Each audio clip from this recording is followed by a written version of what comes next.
Hello everybody, Fotoman here, and today we are in a place called Ouelletteville. I will put the history in the description so that you have it.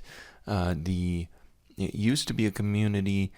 The only remaining structure is the Ouelletteville Cemetery, which we are at today. And it was established in 1905. As always, thank you so much for joining into another video, tuning in, and tuning into the channel. Your support's greatly appreciated, as always. And thank you so much for tuning in. Hope you enjoyed this video, and don't forget to leave me some comments. Let me know what you think.